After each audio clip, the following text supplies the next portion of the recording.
ತೈಲಂ ಚೂರ್ಣಂ ಚ ವಸ್ತ್ರಂ ಚ ಯಥಾಶಕ್ತಿ ಪ್ರದೀಯತೆ ಮಮ ಪಾಪಂ ಪ್ರಶಮನಾಯ ಗ್ರಹಪೀಡಾ ನಿವೃತ್ತಯೇ. ಓಂ ನೀಲಾಂಜನ ಸಮಭಾಸಂ ರವಿಪುತ್ರಂ ಯಮಾಗ್ರಜಂ ಛಾಯಾಮಾರ್ಥಾಂಡ ಸಂಭೂತಂ ತಂ ನಮಾಮಿ ಸಂಕಟ ವಿಮೋಚನ ಶನೈಶ್ಚರಂ.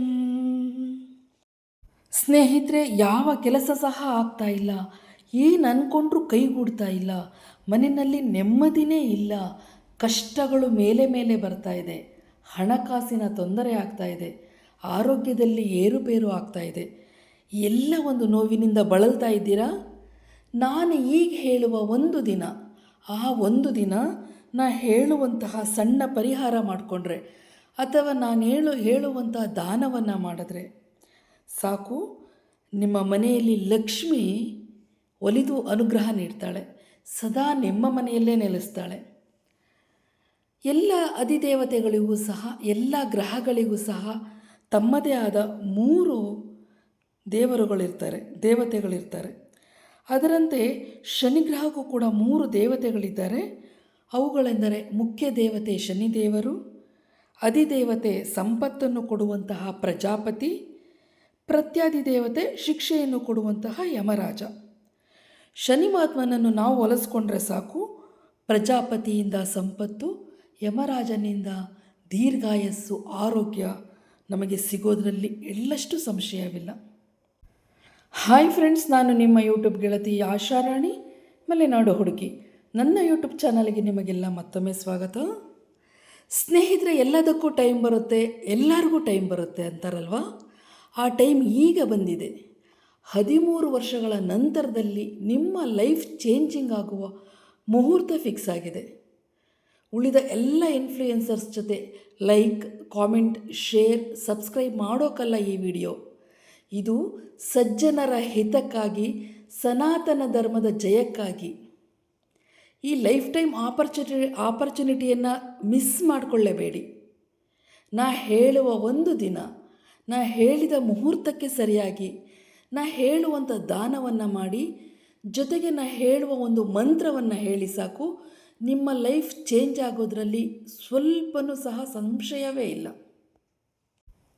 ಇದೇ ತಿಂಗಳ ಅಂದರೆ ಮೇ 2026 16ನೇ ತಾರೀಕು ಒಂದು ಅದ್ಭುತವಾದ ಕಾಲ ಕೂಡಿ ಬಂದಿದೆ ಫ್ರೆಂಡ್ಸ್. ಅದೇನಪ್ಪ ಅಂತ ಹೇಳಿದ್ರೆ ಭಾವುಕ ಅಮಾವಾಸ್ಯೆ. ಭಾವುಕ ಅಮಾವಾಸ್ಯೆ ಅಂತ ಹೇಳಿದ್ರೆ ಶನಿ ಜಯಂತಿ. ಈ ಶನಿ ಜಯಂತಿಯು ಶನಿವಾರವೇ ಬಂದಿದೆ. ಈ ಒಂದು ಮೇ ತಿಂಗಳ 16ನೇ ತಾರೀಕು ಶನಿವಾರ ಶನಿ ಜಯಂತಿ ಬಂದಿದೆ. ಅದಕ್ಕೆ ಭಾವುಕ ಅಮಾವಾಸ್ಯೆ ಅಂತ ಹೇಳಿ ಕರೀತಾರೆ. ಈ ಶನಿವಾರದ ದಿನ ಶನಿ ಜಯಂತಿ ಬಂದಂದರೆ ಆ ಶನಿವಾರದ ದಿನವೇ ಅಮಾವಾಸ್ಯೆ, ಶನಿ ಜಯಂತಿ ಎಲ್ಲವೂ ಒಟ್ಟಾಗಿ ಬಂದರೆ ಇದಕ್ಕೆ ಶನೈಶ್ಚರಿ ಅಮಾವಾಸ್ಯೆ ಅಂತ ಹೇಳಿ ಕರೀತಾರೆ. ನಮ್ಮ ಹಿಂದೂ ಶಾಸ್ತ್ರದ ಪ್ರಕಾರ ಶನಿಗ್ರಹ ಅಥವಾ ಶನಿದೇವರು ನವಗ್ರಹಗಳಲ್ಲಿ ಒಬ್ಬರಾಗಿದ್ದಾರೆ. ಶನಿವಾರದ ಅಧಿಪತಿಯಾದ ಶನಿಯು ದೀರ್ಘಾಯುಷು, ದುಃಖ, ವೃದ್ಧಾಪ್ಯ, ಶಿಸ್ತು, ಜವಾಬ್ದಾರಿ, ವಿಳಂಬ, ಮಹತ್ವಾಕಾಂಕ್ಷೆ, ನಾಯಕತ್ವ, ಅಧಿಕಾರ, ನಮ್ರತೆ ಮತ್ತು ಅನುಭವದಿಂದ ಇರುವ ಬುದ್ಧಿವಂತಿಕೆಯನ್ನು ನಿಯಂತ್ರಿಸುತ್ತಾರೆ. ಶನಿದೇವರು ಶಿಸ್ತು, ನಿರ್ಬಂಧ ಹಾಗೂ ಜವಾಬ್ದಾರಿಯ ಸಂಕೇತ. ಶನಿಯು ನಮ್ಮ ಕರ್ಮಗಳಿಗೆ ಅನುಗುಣವಾಗಿ ಫಲಿತಾಂಶಗಳನ್ನು ನೀಡುತ್ತಾರೆ. ಆದ್ದರಿಂದ ಅವರನ್ನು ನಾವು ಕರ್ಮಫಲದಾತ ಅಂಥೇಳಿ ಕರಿತೀವಿ. ಶನಿಯ ಪ್ರಭಾವದಿಂದ ಕೆಲಸಗಳಲ್ಲಿ ವಿಳಂಬ ಉಂಟಾಗುತ್ತೆ, ಆದರೆ ಪರಿಶ್ರಮದಿಂದ ಯಶಸ್ಸು ಲಭಿಸುತ್ತೆ. ಶನಿಯು ಆಧ್ಯಾತ್ಮಿಕ ತಪಸ್ಸು ಮತ್ತು ಆತ್ಮಸಾಕ್ಷಿಯ ಕೆಲಸವನ್ನು ಉತ್ತೇಜಿಸುತ್ತಾರೆ. ಶನಿಯು ನಾಯಕತ್ವ ಮತ್ತು ಅಧಿಕಾರದ ಶಕ್ತಿಯನ್ನು ಹೊಂದಿರುತ್ತಾರೆ. ಶನಿಯು ನಮ್ರತೆ ಮತ್ತು ಸಮಗ್ರತೆಯನ್ನು ಪ್ರೋತ್ಸಾಹಿಸುತ್ತಾರೆ. ಹಿಂದೂ ಜ್ಯೋತಿಷ್ಯ ಶಾಸ್ತ್ರದಲ್ಲಿ ಶನಿಯ ಸ್ಥಾನ ಪಲ್ಲಟದಿಂದ ಉಂಟಾಗುವ ಪ್ರಮುಖ ದೋಷಗಳೆಂದರೆ 7.5 ಶನಿ ಹಾಗೂ ಪಂಚಮ ಶನಿ. 7.5 ಶನಿ ಅಂದರೆ 7 ವರ್ಷ, ಪಂಚಮ ಶನಿ ಅಂದರೆ 5 ವರ್ಷ, ಅದರ ಜೊತೆಗೆ 1.5 ವರ್ಷಗಳ ಕಾಲ ಸಹ ಶನಿಯ ಪ್ರಭಾವ ಇರುತ್ತೆ ಅಂತ ಹೇಳಿ ನಂಬಲಾಗಿದೆ. ಯಾವ ಕೆಲಸವೂ ಆಗ್ತಾ ಇಲ್ಲ, ಏನೂ ಸಹ ಕೈಗೂಡ್ತಾ ಇಲ್ಲ ಅಂತ ಹೇಳಿ ನೊಂದುಕೊಳ್ತಾ ಇದ್ದೀರಲ್ವಾ? ಈಗ ನಾನು ಹೇಳುವಂಥ ಒಂದು ಸಣ್ಣ ಪರಿಹಾರ ಅಥವಾ ದಾನವನ್ನು ಮಾಡಿದ್ರೆ ಸಾಕು, ಲಕ್ಷ್ಮೀದೇವಿ ನಿಮ್ಮ ಮನೆಗೆ ಬಂದು ಕೂತು ಅನುಗ್ರಹ ಮಾಡ್ತಾಳೆ. ನಾನು ಶಾಸ್ತ್ರದ ಪ್ರಮಾಣ ಇಲ್ಲದೆ ಮಾತಾಡೋದೇ ಇಲ್ಲ. ಶನಿಗ್ರಹಕ್ಕೆ ಇರುವ ಶಕ್ತಿ ಬೇರೆ, ಶನಿಗ್ರಹನ ಶಕ್ತಿ ಬೇರೆ ಯಾವ ಗ್ರಹಕ್ಕೂ ಇಲ್ಲ ಅಂತ ಸಹ ಹೇಳ್ಬೋದು. ಪ್ರತಿಯೊಂದು ಗ್ರಹಕ್ಕೂ ಕೂಡ 3 ದೇವತೆಗಳಿರ್ತಾರೆ. ಅದರಂತೆ ಶನಿಗ್ರಹಕ್ಕೂ ಕೂಡ 3 ದೇವತೆಗಳಿದ್ದಾರೆ.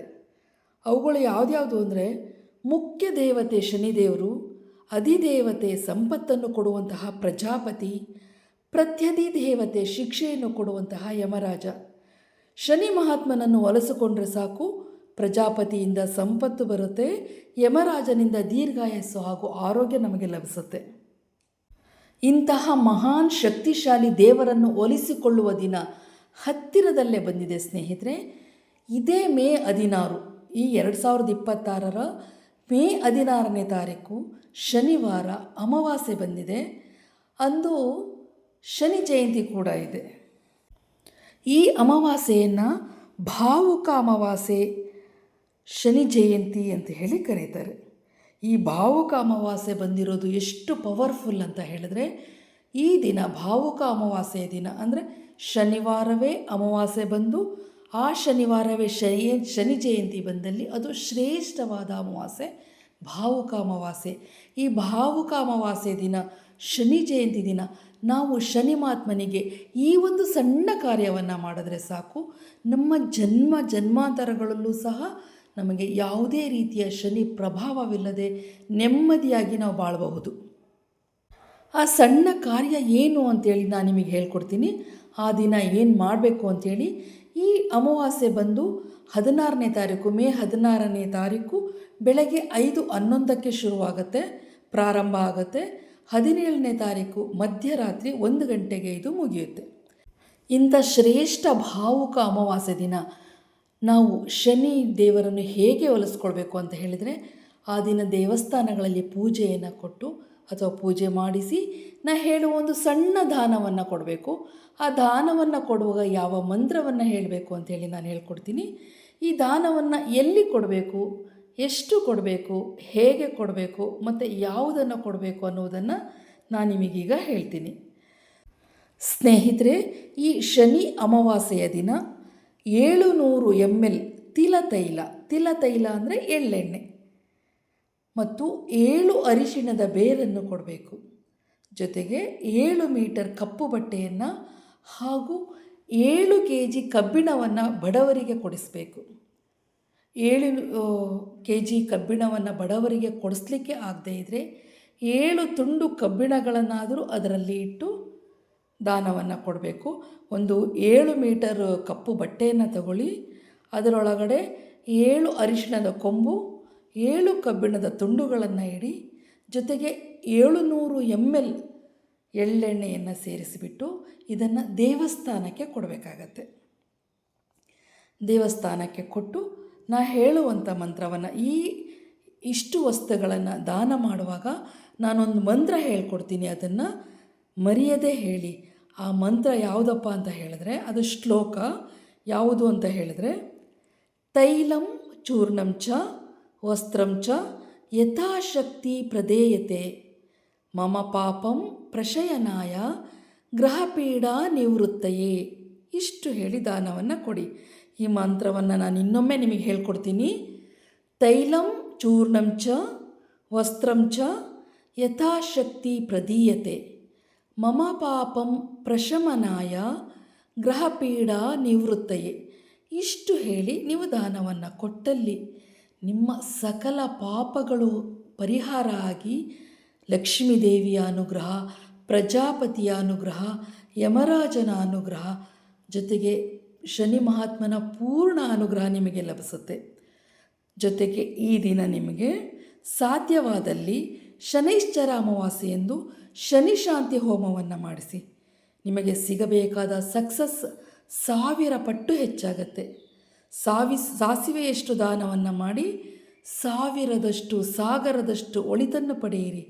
ಇಲ್ಲ ಅಂದರೆ ಏನಾಗುತ್ತೆ, ದಾನ ಮಾಡಿಲ್ಲ ಅಂದರೆ ಏನಾಗುತ್ತೆ ಎನ್ನುವ ಕೆಲವು ನಾಸ್ತಿಕರು ಸಹ ಇದ್ದಾರೆ. ಅಂಥವರಿಗೆ ಏನು ಹೇಳೋದು ಅಂದರೆ, ಒಂದು ವಸ್ತುವಿಗೆ ಮೂರೇ ಅವಸ್ಥೆ.